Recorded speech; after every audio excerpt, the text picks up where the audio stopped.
Рад приветствовать всех, стремящихся к получению идеального напитка. Сегодня мы делаем первый шаг во всех отношениях. Про шаг я расскажу чуть позже. А сейчас про то, что нам понадобится. Сегодня мы делаем брагу, зерновую брагу. Мы варим солод. Это называют осахаривание, это называют затирка. Но непонятно, зачем люди употребляют так много умных слов. Мы будем просто варить солод сегодня, да? Значит, у нас есть солод курский. В принципе, в прошлый раз я варил висковой, но в этот раз я взял пилзнер, потому что вискового просто не было. Попробуем пилзнер, неважно. У нас 2,5 килограмма, на 2,5 килограмма нужно 6,2 литра воды. Сейчас расскажу про то, как я это исчислял. И нам нужен любая кастрюля, я использую аламбик. Раз у меня есть медный аламбик, я его и использую.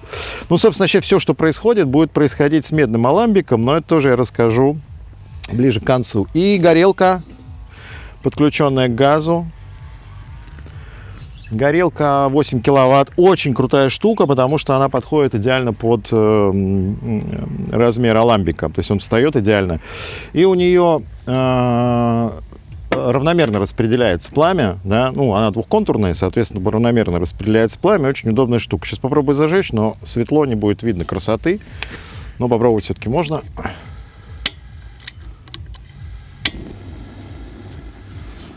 Вот, если видно, то вот так. Единственный недостаток, который в ней может быть, это то, что она плохо регулирует на низких, на низкой температуре. Но, в общем, посмотрим, когда будем делать там вторую перегонку. Это нужно только при второй перегонке. Так, в целом, нам этого достаточно. Вот, два контура, все отлично, работает. Так, и начинаем, в общем, с того, что просто кипятим воду. Вода. Ну, про воду я расскажу сейчас отдельно. И, собственно, пока я буду мешать, точнее, солод, я расскажу о том, что вообще тут происходит. Потому что происходят невероятные дела. Вот. А сейчас пока просто зальем воду, будем кипятить, будем добиваться температуры 67 градусов. Делается это быстро.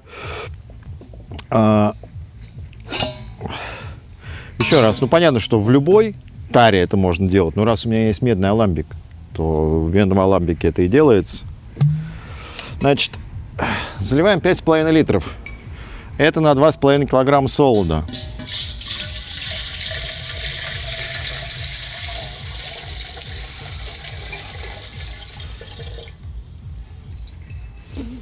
Как я вывел такую пропорцию? ChatGPT, точнее Grok в моем случае. Вообще все, что я делаю с Grok. Потому что информации в сети невероятное количество, об этом я тоже расскажу, и она взаимопротиворечива. Вот, поэтому приходится, ну, как бы, вот люди говорят так, потом так, потом так, потом так. И непонятно, а кому верить, кому как бы следовать, но об этом я еще тоже расскажу и буду рассказывать в процессе. Значит, Grok сказал мне, что на 2,5 литра нужно от 8 до 10 литров воды. Я сделал так, у меня получилось что-то странное. Ну, про это не стоит рассказывать. Потом я просто посмотрел на пачки дрожжей. На пачке дрожжей написано, что на 10 килограмм или 25 литров. Путем простого деления одного на другого получилось, что на килограмм солода приходится 2,5 литра воды. Вот. Соответственно, у меня 2,5 килограмма солода я разделил на 2, потому что у нас пробные варки. Хотя я уже варил, но все равно мы будем пробовать. Вот. И получается 6,2 литра. Но нужно еще оставить чуть-чуть на то, чтобы замыть потом солод, после того, как мы его сварим. Поэтому 5,5 литров в час и литр потом. Получится 6,5, вполне в рамках. А так вообще пишет и Grok, и вообще все пишут от 2 до 4 литров на килограмм. Сами понимаете, что в 2 раза больше, и как бы чему следовать и кому следовать непонятно. Я остановился на том, что советуют дрожжи.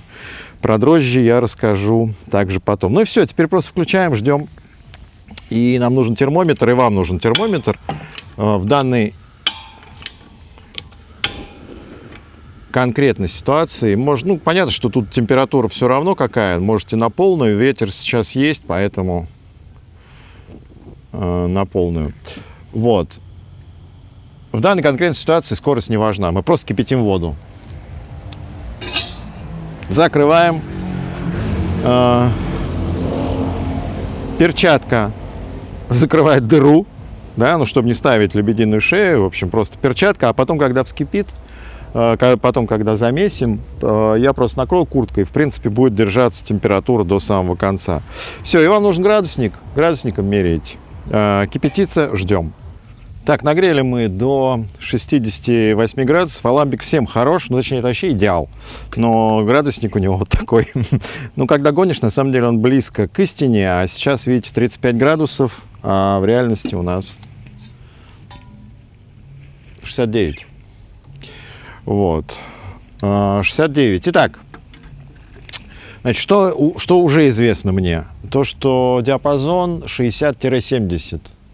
Больше 70 нельзя, выше 70 нельзя, ниже 60 нельзя. Нужно держать в этом диапазоне. Но считается, что рабочие прям самые 62-65. Но в целом, если вы начинаете опускаться ниже, подниматься выше, это терпимо. Но выше 70 и ниже 60 нельзя. Соответственно, солод холодный, мы сейчас его засыпем, температура упадет. Поэтому можно нагревать. Ну, как бы я нагревал до 70.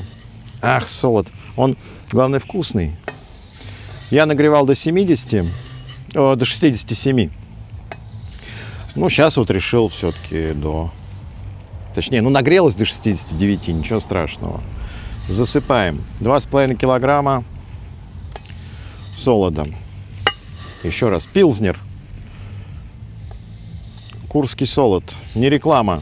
Хотя ребята очень хорошие. Я когда покупал, я поехал к ним прям решил не заказывать, а заехать.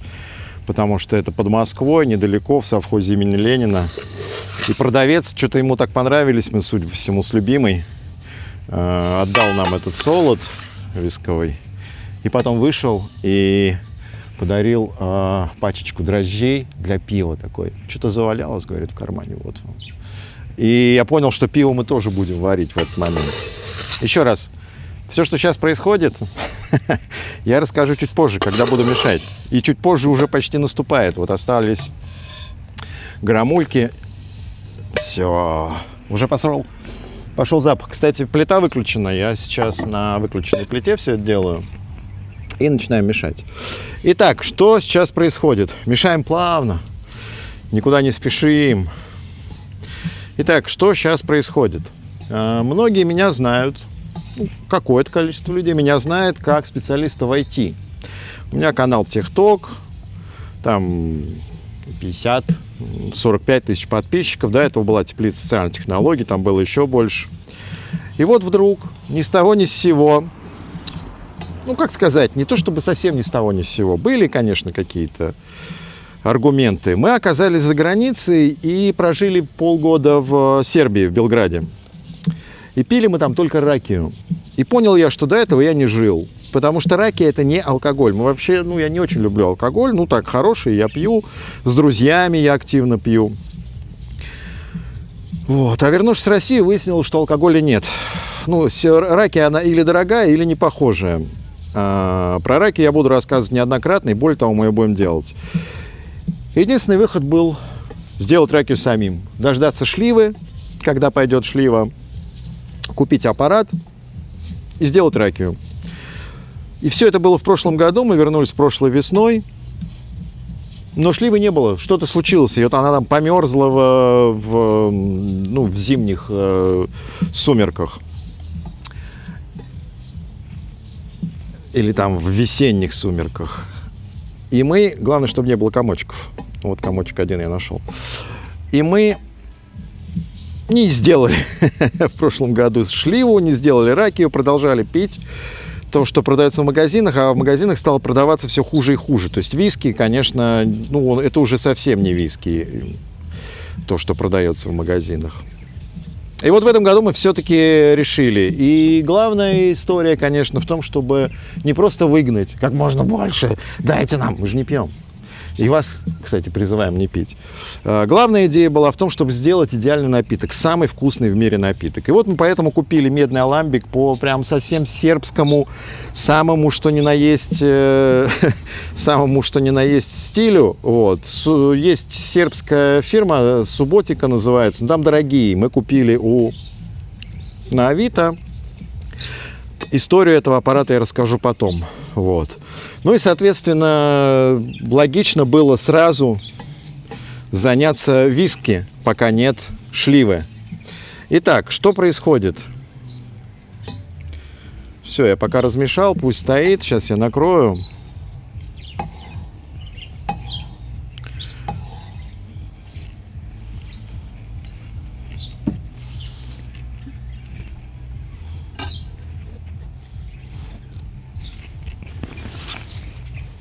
Куртка. Аляска.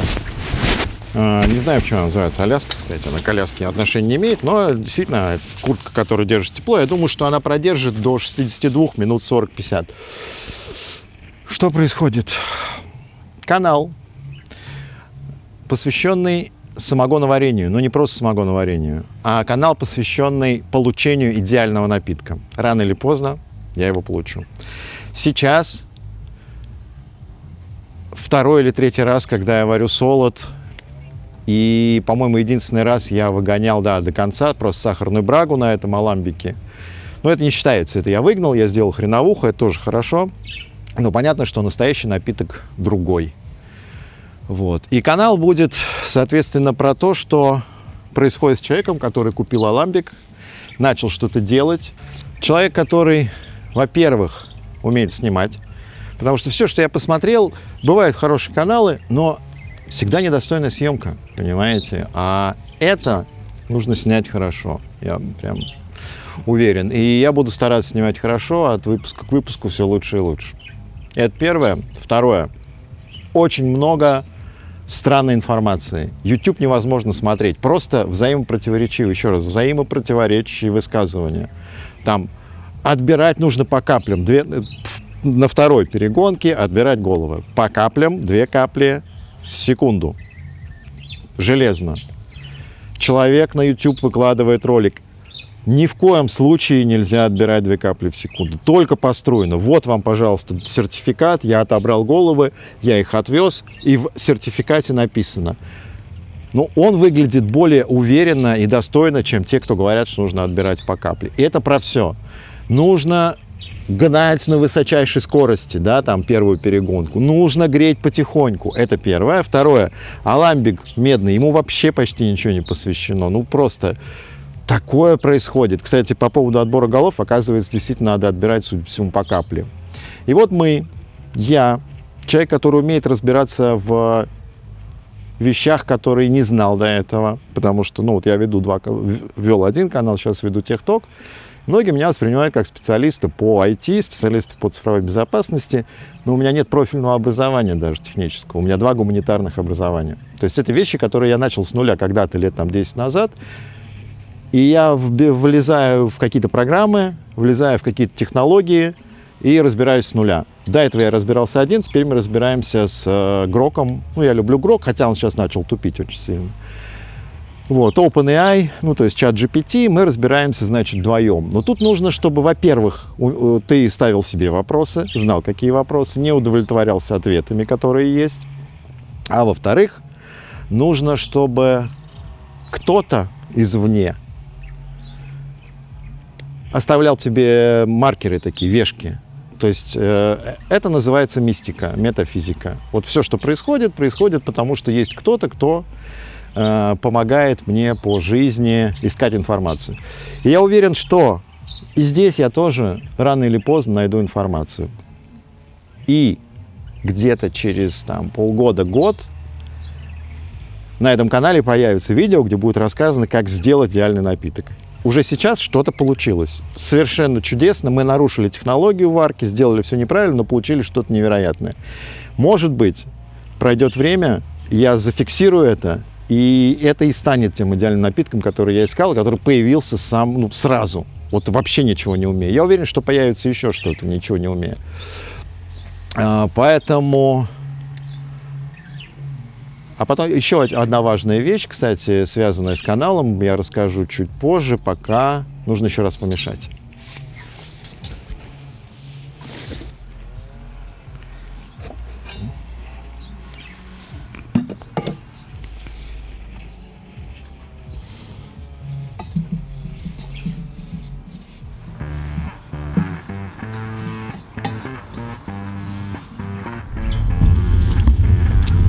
В общем, я понял, что главное, ну, одно из самого главного, это вода.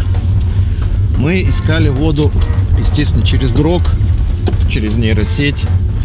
Типа, найди нам источники ближайшего в Владимирской области. Она нашла какой-то один, долго искала, у нее ничего не получалось. Вот. Причем она там, ну, отдельная история, было смешно, как она советовала этот источник найти. Она не знала точную точку, но сказала, что называется он Садовый. Это значит, что в каких-нибудь садах, скорее всего, Владимирской области. Потом она сказала просто: забейте в Яндексе. Там либо источник, я не помню, либо родник. И мы забили, оказалось, что рядом с нашей деревней, буквально в соседней деревне, она такая более заброшенная, есть родник. Один раз мы туда съездили, набрали воду, вода изумительная. И вот сейчас мы едем второй раз уже набирать. Вот, то есть вода — это главное, это прям без этого никуда. И, ну, естественно, так как вся история про то, что мы живем здесь, мы смотрим на это все, и покупать бутилированную воду, это как-то не фэн-шуй. Если бы не было машины, мы бы пешком ходили за водой, я уверен. То есть все должно быть аутентично, все должно быть красиво, все должно быть наполнено вот этим всем. Джа где-то здесь, Джа где-то рядом.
Еще важную вещь забыл сказать, что обязательно в процессе нужно петь. Ну, это так говорил грузин, я забыл, как его зовут. Но он делал чачу на таком медном аламбике, буратино, красивый. древний. Вот. Я еще спою, ладно. Хотя надо было с самого начала. Итак, еще немаловажная вещь, которую я хотел сказать, пока у меня осахаривается, это называется. Осахаривается. Пока у меня варится солод. Итак, первое, это мы будем делать идеальный напиток, пока неизвестно из чего, но это точно будет шлива в какой-то момент, точно будет виноград, потому что любимое делает вино, а как раз из винограда, то есть чача или граппа делается из остатков винограда. И точно будет кальвадос, или кальвадос, по-разному его называют, потому что у меня есть яблоки. Ну и потом, и дальше мы будем совершенствовать зерновые. Вторая, нет, вот если вот это первая, то вот это вторая.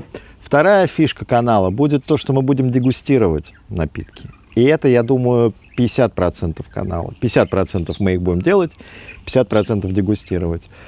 Я пока точно не знаю с кем, естественно, ни с кем не разговаривал, но в ближайших планах у меня Рома Неумоев, это инструкция по выживанию, потому что он сам гонит кальвадос, и, собственно, он, возможно, меня вдохновил. Однажды он мне прислал кальвадос по почте, причем было красиво, мы сидели на кухне, и не заводите себе, пожалуйста, мотоциклов вот с таким вот ревом. Можно же глушитель какой-то поставить. Красивый у Харли Дэвидсона, у него такое приятное урчание. Вот, ну, это же неприятно. Итак, мы сидели на кухне, и был у меня в гостях Рома ВПР. А Рома Неумоев прислал мне за несколько дней до этого по почте бутылку кальвадоса своего. И мы сидели, я выставил на стол кальвадос и сказал: Рома, вот это от Неумоева. Вот, и мы пили, так было красиво. Поэтому Рома ВПР, Рома Неумоев, точно вдовен, потому что, во-первых, я с ним давно хочу выпить, собственно, как мы вернулись, мы с ним так и не посидели. А во-вторых, потому что я пою постоянно Вдовина, вот именно на даче сейчас почему-то. Я очень люблю Вдовина, мы с ним старые друзья.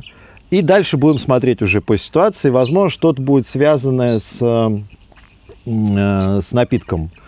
Ладно, все, я пошел. Сейчас будем продолжать историю. Так. Ну вот, у нас 62 сейчас. 61,9. В общем, да, 62. Это уже конец. Она варится где-то 1,5 часа, даже больше. Но я не засекал время. Давайте последний раз помешаем. И даем последний удар. Значит, поднимаем до 70, но при этом нельзя перебирать. 75, по-моему, тоже критическая отметка. Выше 75 тоже что-то начинает происходить. Вот. Но 70 нормально.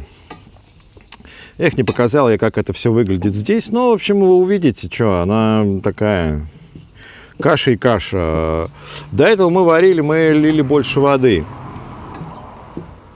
Опять же, то, что Грок нас дезадаптировал. На 2,5 килограмма мы лили 8, по-моему, в начале, и потом еще 2 литра на замывку.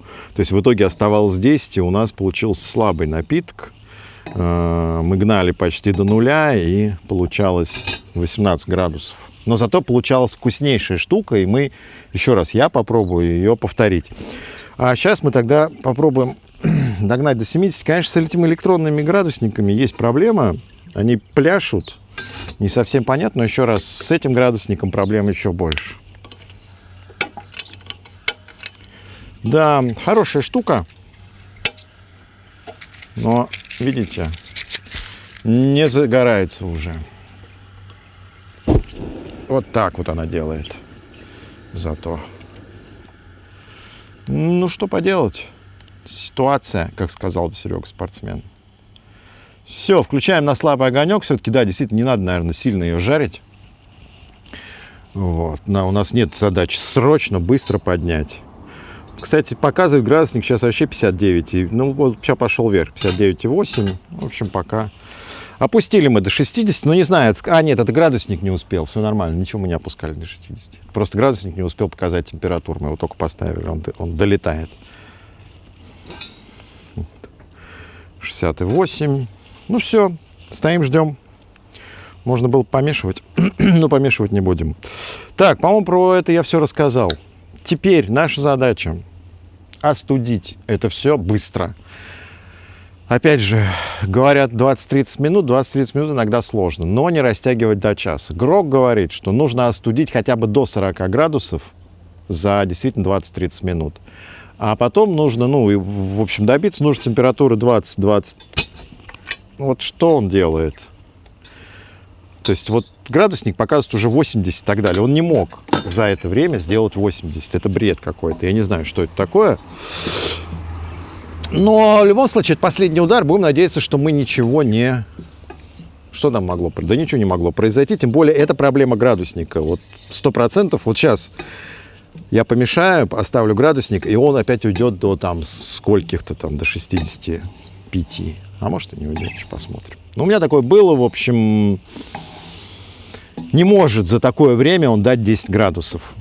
Вот просто, ну, физически, по законам физики не может. Вот, поэтому давайте на всякий случай замеряем. И остужаем до 20-28. Ну, значит, соответственно, 25 уже нормально для внесения дрожжей. Тоже там, если ниже они не найдут, начнут работать, там что-то случится, если выше еще что-то случится. В общем, без науки, хотя там есть какая-то, да, вот эти все истории. Ферменты берментов, они становятся не такими берментами и так далее. Ну, какая разница, честно говоря. Просто мы вносим, всыпаем. Вот сейчас он показывает 58, не, ну сейчас он растет 58,6.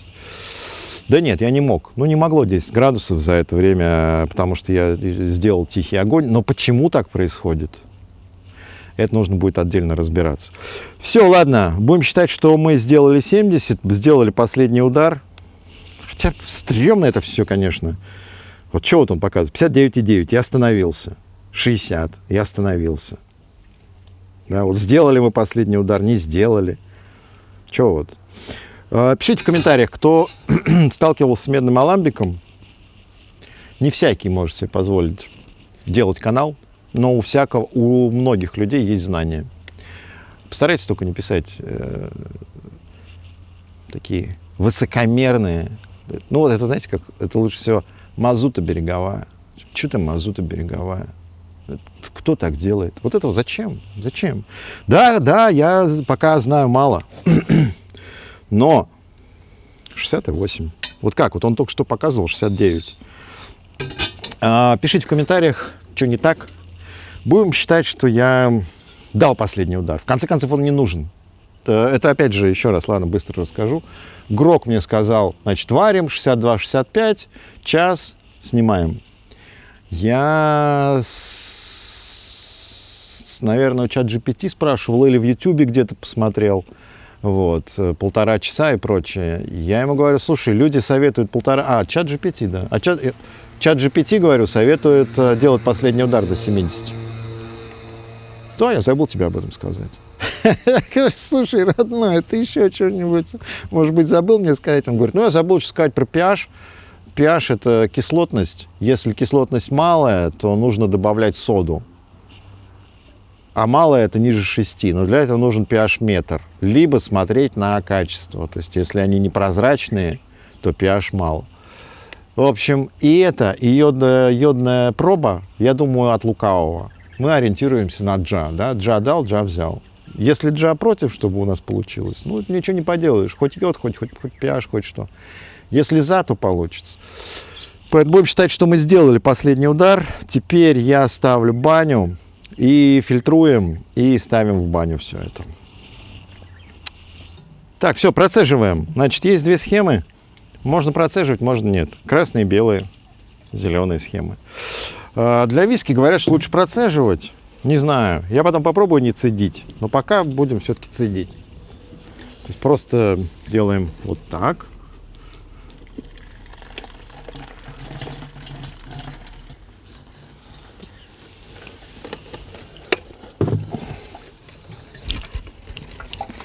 Но, к сожалению, это в одиночестве у вас сделать не получится.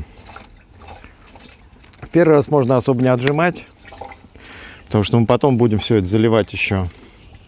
Так, ты пока цеди. Заливать еще тепленькой водичкой.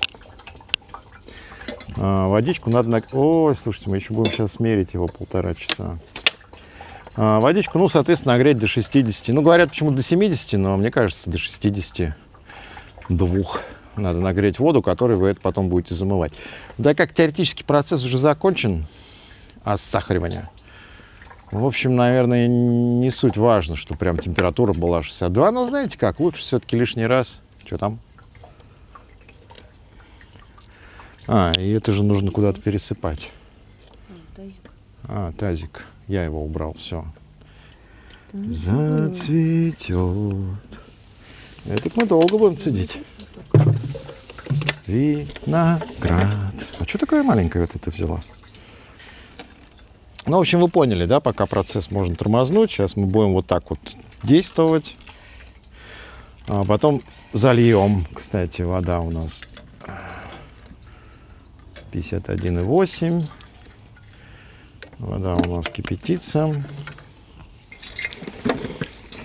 Ай, мужчина, видишь, сразу видно. Страдает, но жмет. Так, теперь пересыпаем все обратно. И как же мы это будем делать? Руками. Теперь пересыпаем все обратно. Ах, комары полетели. В глаз укусил.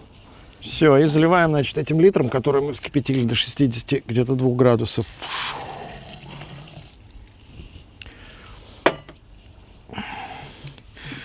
Конечно, если бы больше было, то все эти пропорции были бы больше. И даже я бы сказал, что литр это смешно, да, действительно, он ничего не дал. Ну, что поделать. Будем отжимать хорошо. Все. Ну, в следующий раз будем 2 литрика лить.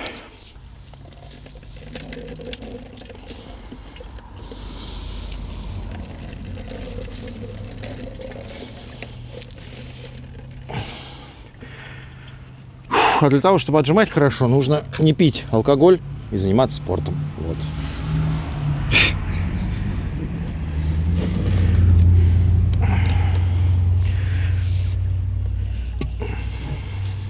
Так, ну все, в общем, остужать я буду в аламбике.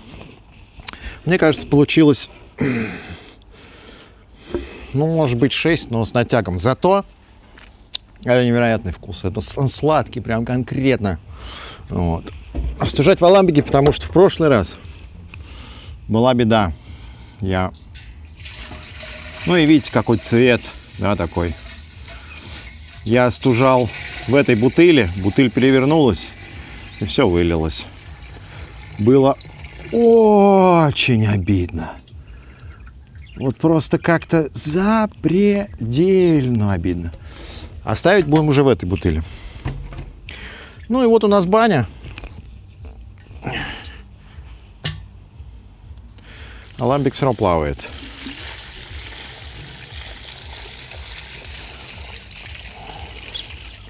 Ну, значит, или нельзя уходить.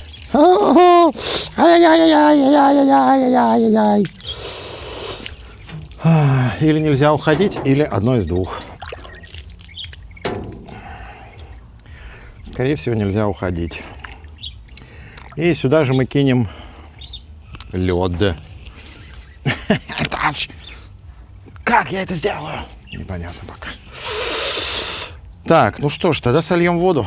Просто дело в том, что у меня есть отличный оператор, и его нельзя отвлекать. Так-то вдвоем, конечно, было бы удобнее. Она бы слила воду. Но тут все ради съемок, ради кинематографа. Вот. Не, он все равно не стоит. Так. Ладно, хорошо. Сольем воду. Так. И лед. Все. Теперь точно будет стоять. И теперь точно остудится за оставшиеся. Вот, кайф. Оставшиеся 20 минут он должен превратиться в 20-градусный напиток. Так, все. Меряем температуру. И идем делать, отмерять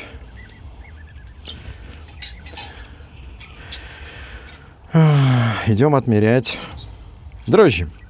Ну, пока 20, уже 27, да, 28, о, нет, 31, все. Ладно, пусть остужается, я пошел дрожжи мерить.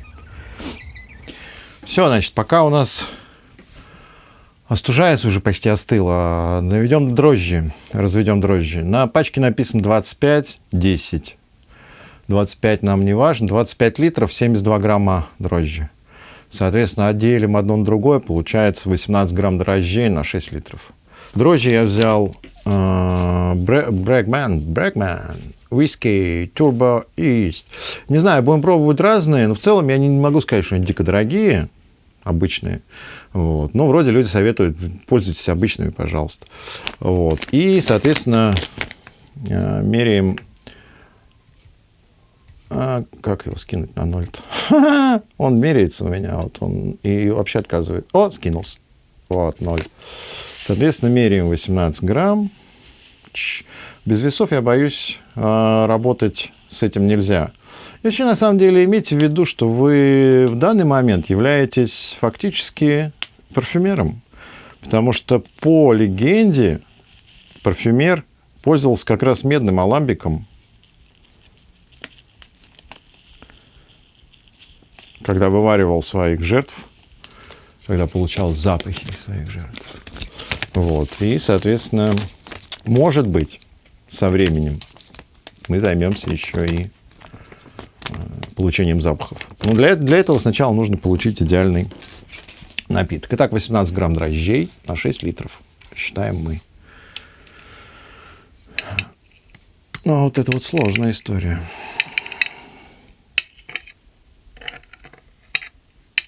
Да, я бы сказал, это невозможная история. Ладно, я отключаюсь, потому что сейчас мне нужна помощь младшего научного сотрудника. Так, ну и финальный штрих. Все. Закончился процесс, значит, получилось мало. Но это делайте больше. Конечно, и я буду делать больше потом. Сейчас мы экспериментируем. Так, сяк, там разные. Но вот пока, вот до этого момента, я считаю, что я прочитал все, попробовал по-разному. И, ну вот посмотрим, что будет с этим. Но в целом вроде как 6, ну, по крайней мере, пока это хотя бы очень сладко.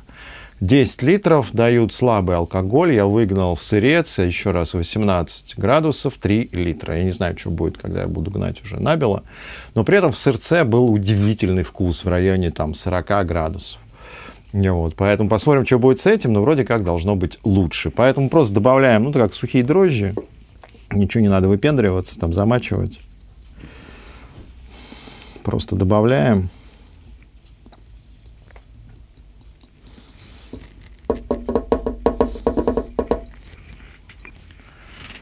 И мешаем. Палка-мешалка. Ну, такая она как бы выглядит не очень, но на самом деле, как говорил Венечка Ерофеев, есть люди, которые предлагают мешать, не помню чем, можжевельником, что ли, веточкой можжевельника. Ни в коем случае не мешайте веточкой можжевельника. Только жимолость. И вот тут то же самое. Мне кажется, что все должно быть как-то, вот знаете, как красиво, что ли, даже не знаю. Вот. Ну, какая-то должна быть эстетика во всем. Радоваться надо, пока это делаешь, петь песни, там еще что-то. И тогда Сэм это услышит и подарит замечательный напиток. Я так думаю. Сэм это услышит. Сэм это услышит, а Бог подарит замечательный напиток. К этому мы, собственно, и будем стремиться. На этом стоит ракия, но про ракию я буду рассказывать отдельно. Ну, даже не про саму ракию, а, как мне кажется, про философию. И, собственно, про сербов, потому что их формирует ракия, мне кажется. Ну, частично. Как я шутил, в Сербии можно посадить любое дерево. Рано или поздно оно превратится в шливу. Вот. А еще, слушайте, ну много историй. Истории буду рассказывать по ходу. Сейчас я уже устал, честно говоря. А потом расскажу кучу историй. Про эти номера расскажу обязательно. Потому что эти номера тоже частично связаны с Сербией. Ну, там все было завязано. Потому что есть хорошая история про ракию и про Сербию. Все, значит, теперь мы ставим под гидрозатвор. Ну, сейчас уж я не буду показывать. Просто мы делаем так. На всякий случай я еще изолентой. Ну, не изолентой, а клейкой лентой. И ставим под гидрозатвор. Теоретически должно начать бродить неизвестно через сколько. Мне кажется, через там 2, 3, 4, 5 часов. А может сразу начать. А может через 10 часов начать бродить. Не буду уже про это рассказывать, сами видите, когда начнет бродить. Если не начнет бродить через 12 часов, пока не пугайтесь. А вот если больше, чем 12, значит, что-то не так.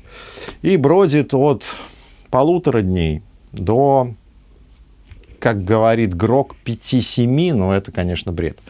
До, наверное, 3. Вот в связи с тем, что у нас был слабое содержание сахара, бродили мало. Первый раз вроде как у нас просто не было на даче. Бродили, возможно, 5 дней, по заверениям мамы. А второй раз уже мы бродило 1,5 дня. Но это когда у нас все опрокинулось, мы все равно налили туда воды. В смысле, мы все равно насыпали туда дрожжи, потому что жалко было. Там была полубурда с водой. Насыпали туда опять то, что отфильтровали, то есть все эти, фракцию эту. И поставили. Ну, вот это бродило 1,5 дня, и получилось тоже, наверное, 2 литра 13-градусный. Но это все я буду перегонять, и может даже сегодня. И вот сегодня я попробую, что получается при перегонке. А это мы будем перегонять вместе. Получится очень мало, но это не важно. Так, все, и теперь последнее, финальное. Это что нужно сделать? Нужно подписаться на канал. Те, кто досмотрели, уже поняли, что это первый выпуск. Дальше будет больше. Еще раз. Мы попытаемся я попытаюсь делать не туториалы, да, не скринкасты, как я привык делать, разжевывая все темы, а делать такой дзен, да, расслабляться, вы включили, и вы 25 минут смотрите, что происходит. Птички летают, в следующем видео я расскажу про ласточек, про белку, про что-то еще. Потом будут интервью с интереснейшими людьми. Но это не будет интервью, это будут именно посиделки. Мы будем дегустировать. И по лицам людей вы поймете, какой напиток мы получили. Это все будет потом, если люди будут подписываться на канал. Будут ставить лайки и будут смотреть хотя бы немножко. И я пойму, что это востребовано. Если нет, ну окей, значит, эта идея была не лучшей. Но лично мне очень хочется поснимать просто так, потому что я делаю, еще раз, я занимаюсь IT, я в этом разбираюсь, но там нельзя поснимать. Я делаю кино, там можно поснимать, но его сложно делать. А это промежуточное такое звено, когда можно и поснимать, и что-то поделать, и увидеть обратную связь. Поэтому жду лайков, комментариев, подписок на канал. Все, кто меня знает, просто я думаю, я многим помог в этой жизни. В IT, я имею в виду. Все, кто меня знает, подписывайтесь просто из чувства благодарности. Те, кто не знает, посмотрели, понравилось, подписывайтесь, потому что вам кажется, что это может быть интересно. Все, ждем следующего выпуска, будем гнать.